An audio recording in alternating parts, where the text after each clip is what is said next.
So my name is Auston Stamm, and I'm the Digital Accessibility Instructional Specialist for SOTA, which is Stanford's Office of Digital Accessibility. And today I'm delivering a presentation entitled Assistive Technologies and Digital Accessibility Principles. Today's presentation will cover a variety of different assistive technologies, some common web accessibility errors and solutions, and some document accessibility strategies. So I'm going to start by just kind of showing a variety of different assistive technologies. I have a lot of demos, and I can kind of show you different ways people might access the web and why it's important to be thinking about ensuring the accessibility of your website so that you can have a broad range of users being able to access your content and engage with it. So some of the assistive technologies I'm going to go over are text-to-speech, speech-to-text, screen reading software, word prediction, augmented accessibility, eye gaze, and switch.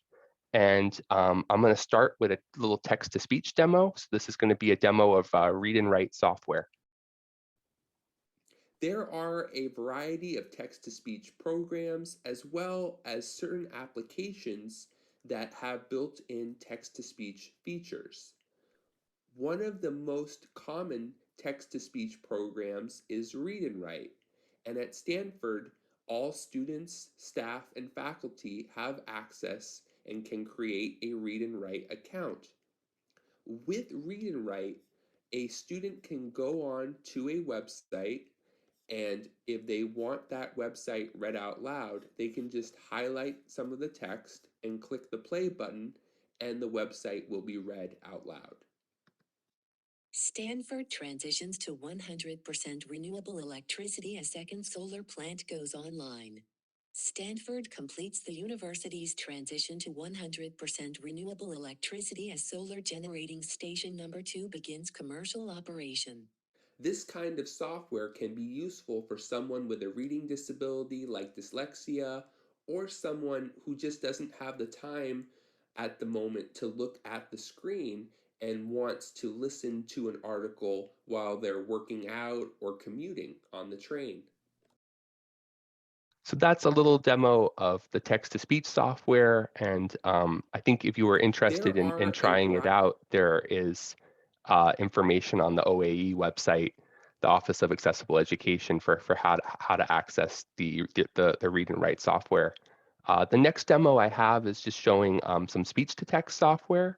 So I'm just going to show that one. Speech to text allows someone to input text into a form or control the computer with just their voice. For example, if I say, wake up, show numbers, 42, accessibility is awesome, exclamation mark,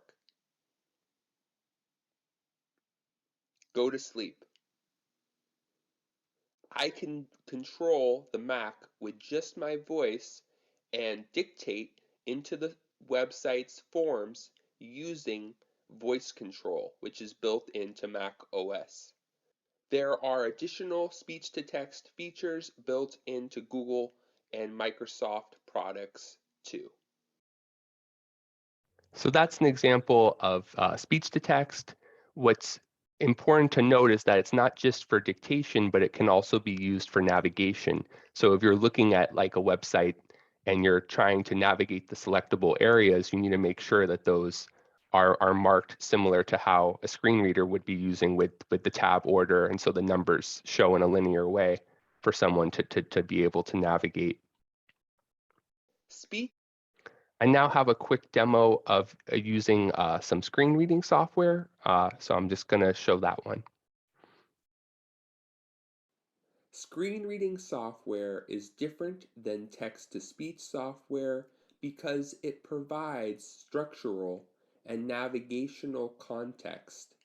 This allows people who are blind or have low vision to know what the different elements of the web page are as they are navigating.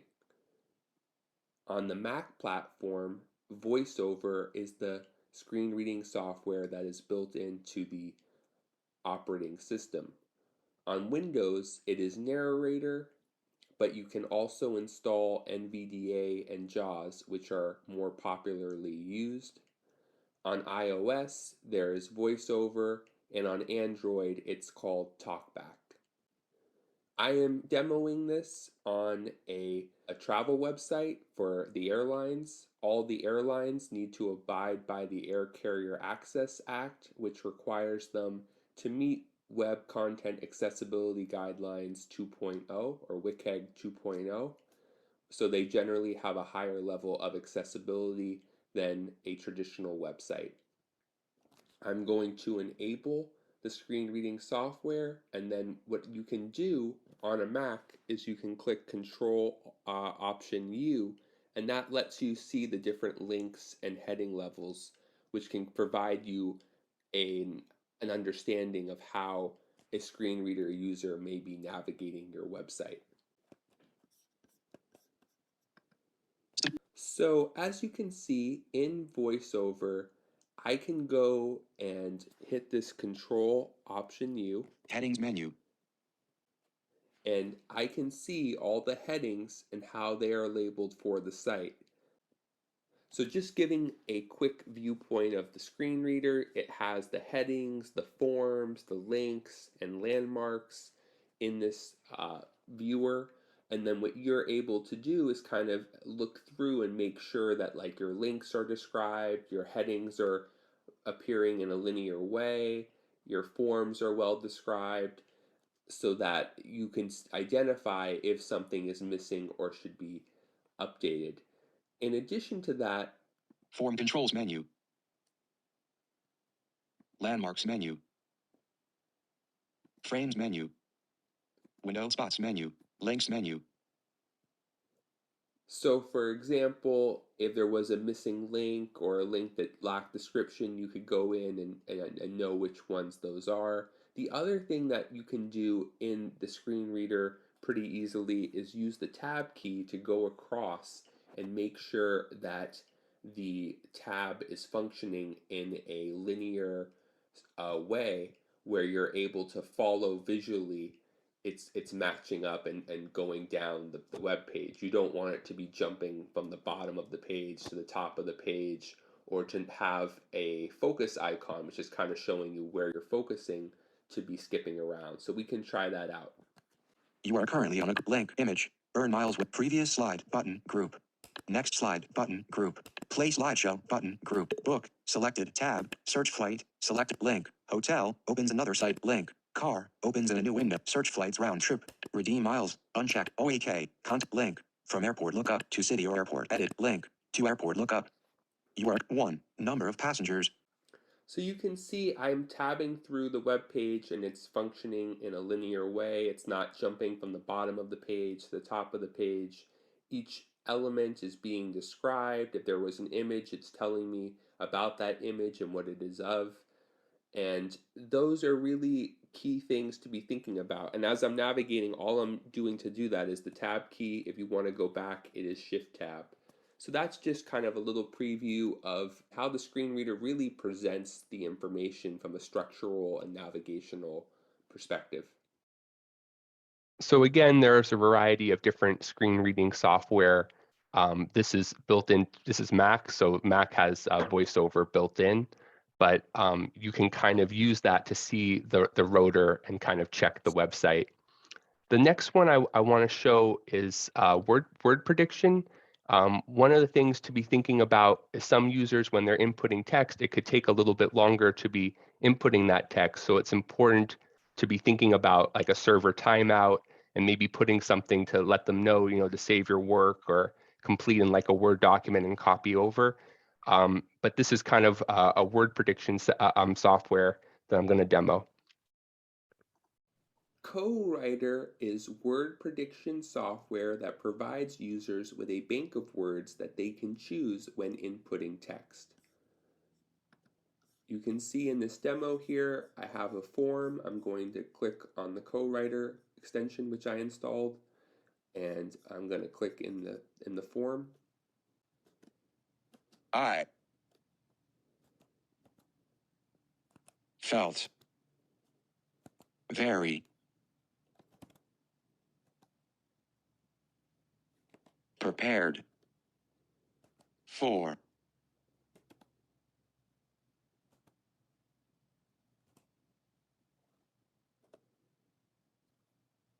today's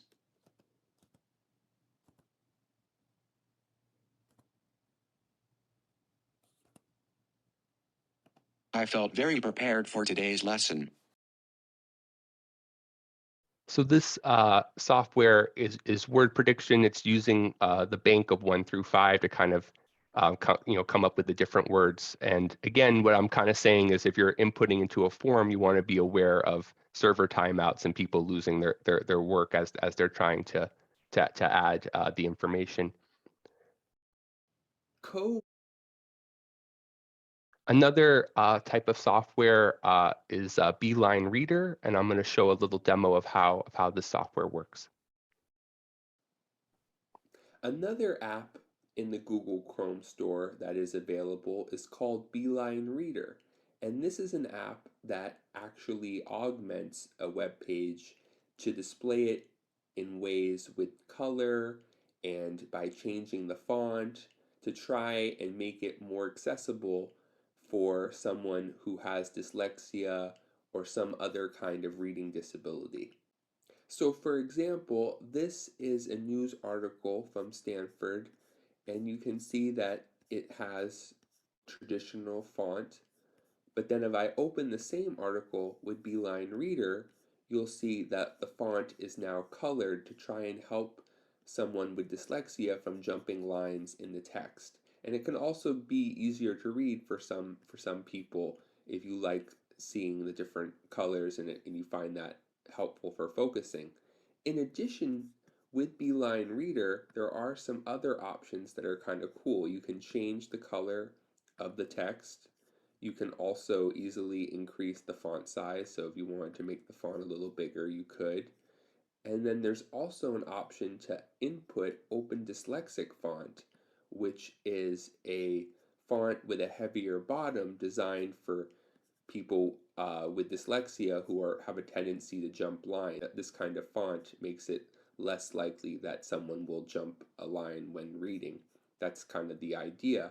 And then in addition to that, they even have a clean mode that could remove any distracting images or anything and tries to just give you the text. So it's just that one image up there and just the text, which is very different than how it looks previously, where you have the different links and things there.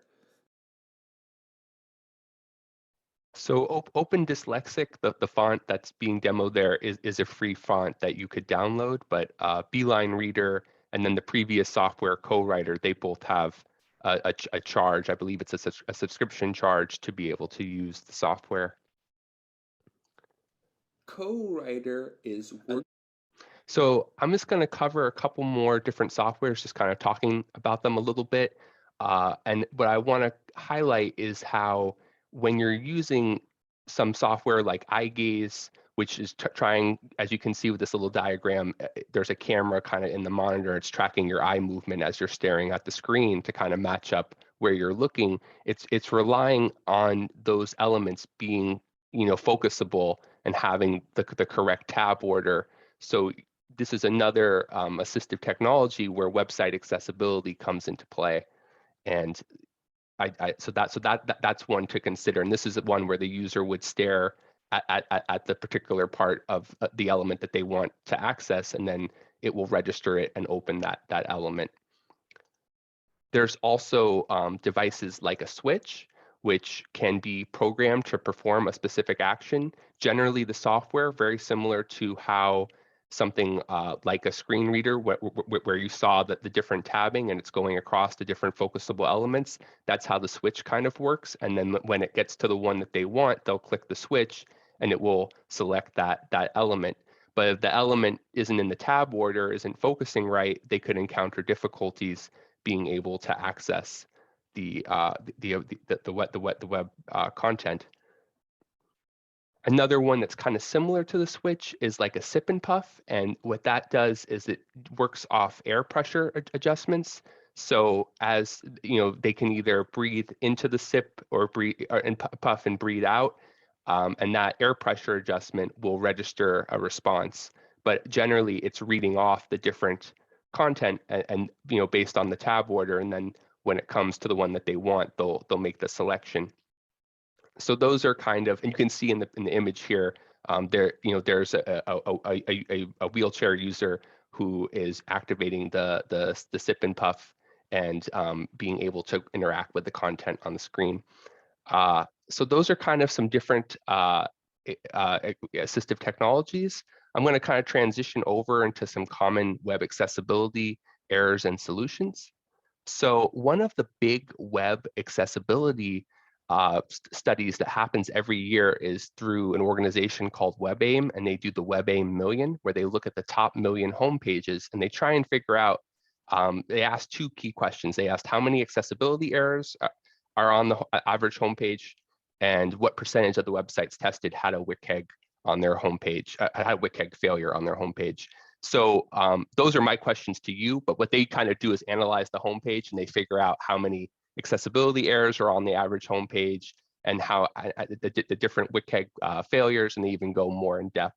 So if you want to just take a second and chat in the chat, you could enter in some of your guesses for maybe the first and second question there. So I'll just give them a moment to add in your thoughts, and then I'll reveal the answer.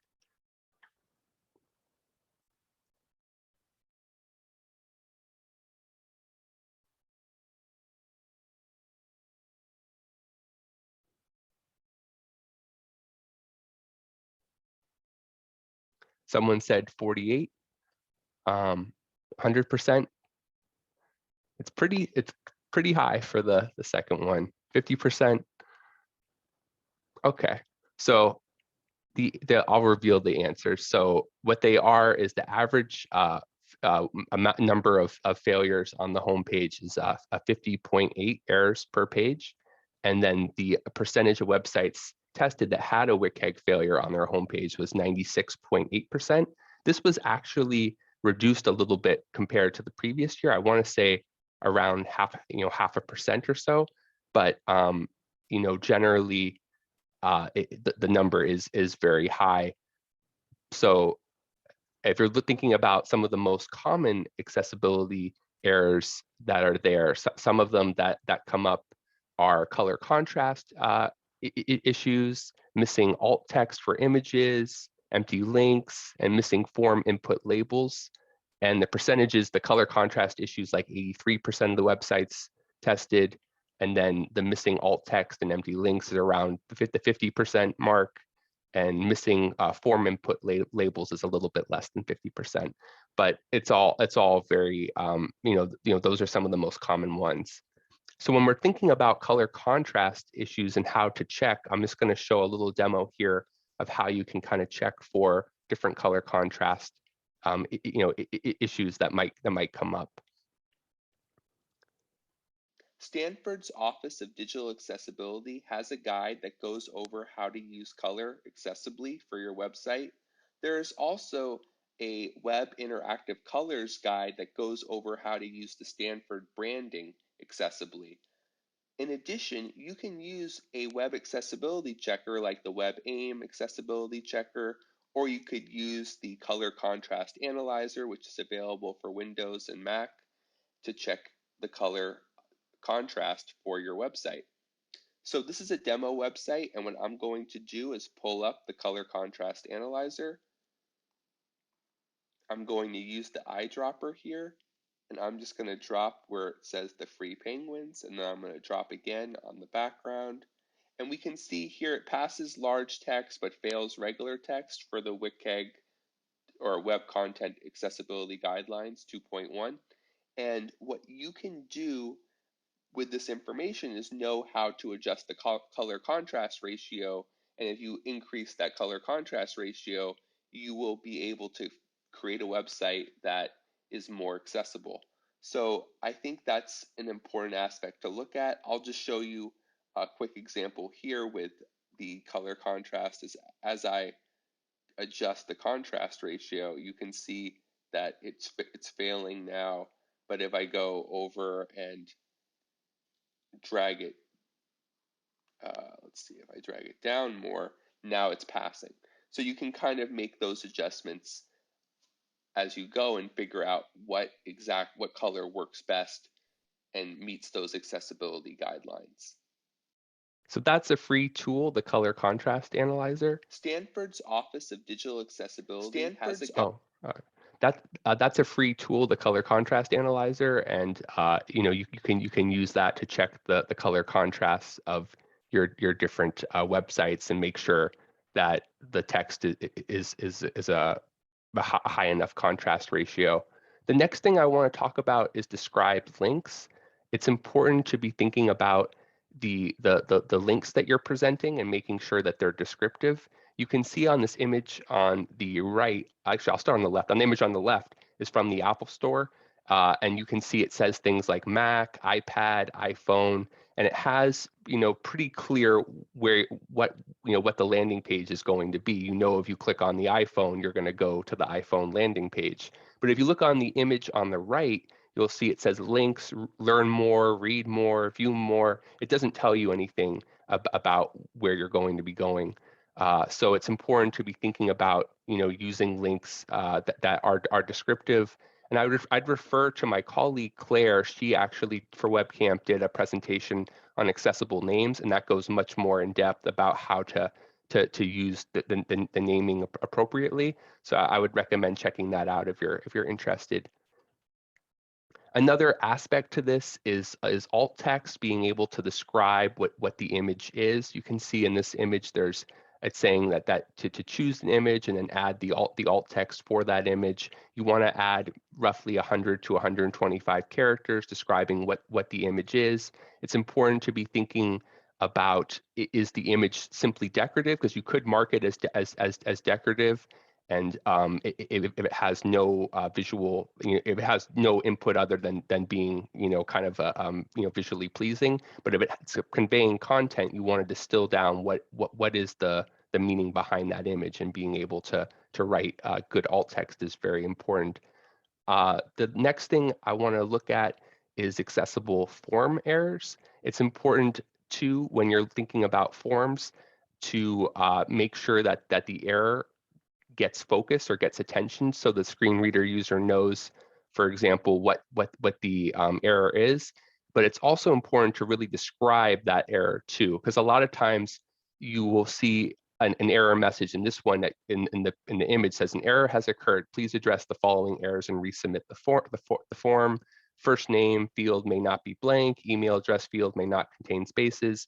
These types of descriptions are important so that you know where to look. Sometimes the error message will not convey that piece, and it's important that it does let the user know where to be looking for accessibility. Another aspect to that is the label itself, and making sure that the label has clear directions and is descriptive. You can see in this image here, it says password, and then there's the form, and it's saying must have at least 6 characters. So you want to make sure that the instructions are being read by first screen, by the screen reading software, so the users know what the actual directions are. It's also important to have the label just be describing what it is along with the form field. Sometimes you may have, when you're making the site, you may be rushing and be putting in like button 1, or not describing what the actual labels and forms are. So it's important to really be writing good description for that. And again, I'd refer to Claire's accessible names presentation. That can be really helpful for that, and goes way more in depth. But the next thing, I'm going to switch over now a little bit into document accessibility, and I'm just going to talk here about a couple different strategies to be thinking about when it comes to PDFs. PDF format, it is really designed for printing content. So it's not, that's kind of what it does. It locks in whatever styling, adjustments you've made for the printing. but it's not a very accessible format. And I'd recommend that if you are thinking of putting content on the web, or you're looking at doing that, rather than using a PDF and linking to the file, really think about making that content in HTML or in Microsoft Word, where you can go in and really make it, fully accessible. Because a lot of times the issues with PDFs are that the font is locked. So if a user wanted to add in open dyslexic font or something like that, it would be difficult to do. And it doesn't always reflow well. So if you're enlarging the text, it can create difficulties. In addition to that, a lot of times PDFs are actually image-based PDFs, which are not very accessible, because what happens is that it pretty much is conveying no content to the screen reader user, because it's not tagged, and it also doesn't do optical character recognition. So these are like the scanned PDFs you might do for like a course reader or something like that. So you just keep in mind those are not accessible. And then in addition to that, even if you have optical character recognition, which means that the text is selectable with your with your mouse, if you can highlight the text, generally that means it has optical character recognition performed. That alone does not convey the navigation aspect that a screen reader user needs to know where they are in the content and be able to jump to the different sections. So that's why PDFs generally need more work, and can really, if you're just designing from the PDF program like Adobe Acrobat, you may need to consult with a professional to make sure that the content is accessible. So I'm going to show a quick demo here of running the Microsoft Accessibility Checker. And this is a checker that kind of goes over how to make a document accessible, and then you can even use it to actually export an accessible PDF. So I'm going to run this tutorial.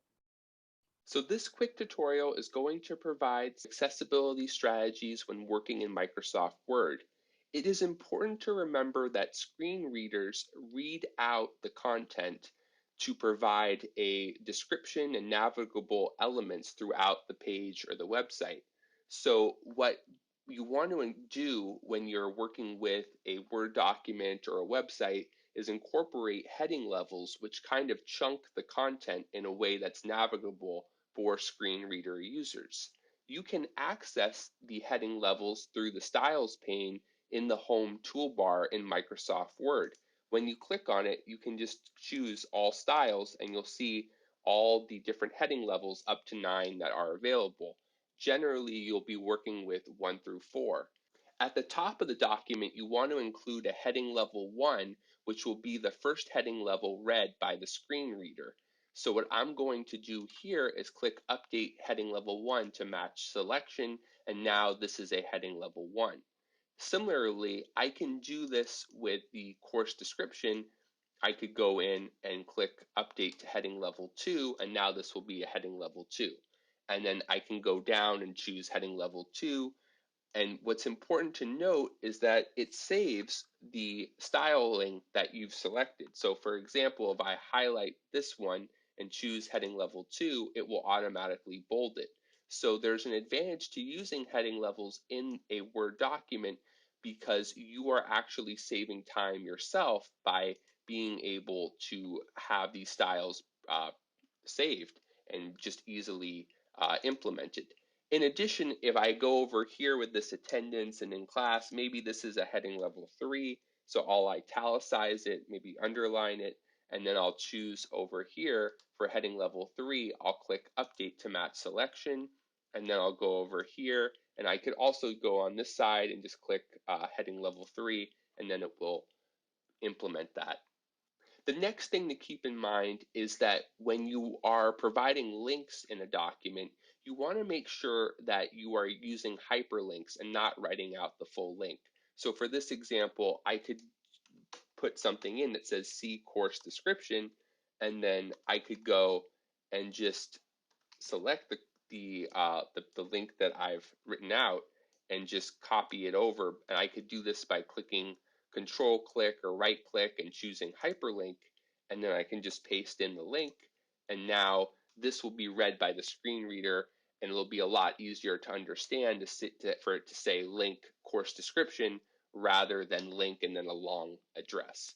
And now, as we're looking over the document, what you'll want to do is go to Tools and check accessibility, and this will provide other accessibility errors to be looking at in your document.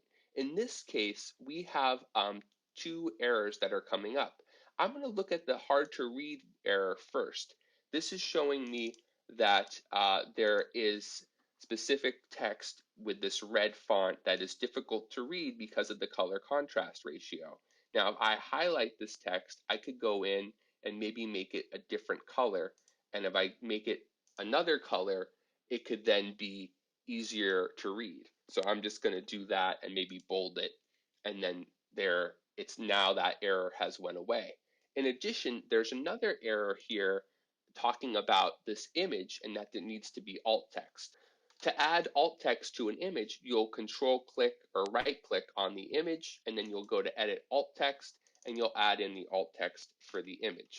This is a bird, it's called the Hoatzin, so I'm going to say a flying Hoatzin, and that briefly describes what the image is, and maybe, you know, this is a class studying birds or something, so that's why it's there. If it was not relevant at all to the content, you could always mark it as decorative, but generally if you're incorporating an image, you want to provide at least a brief description of what that image is. And now if we go back and we go to Tools, check accessibility, no accessibility issues have been found with the document.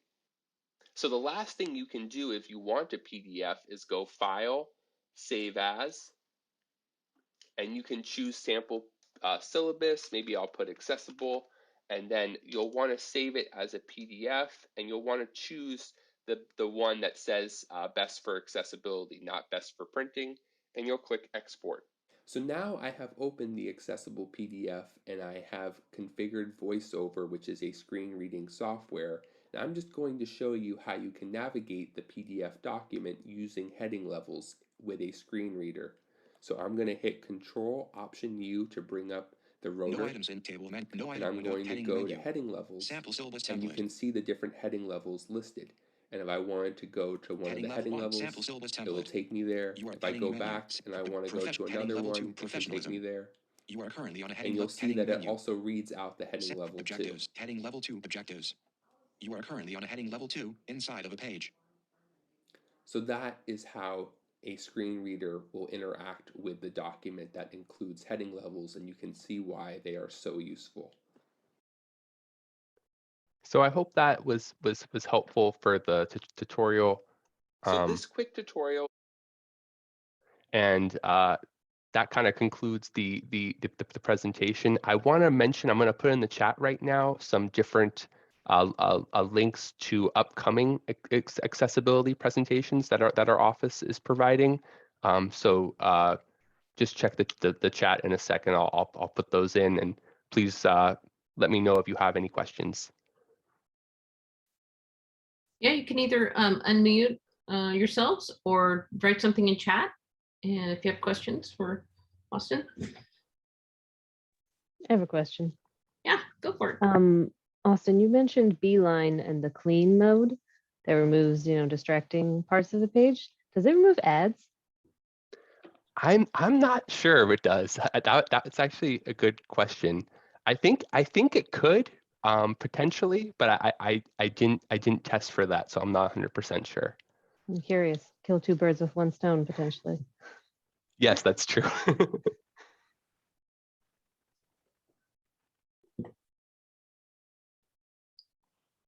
Are there any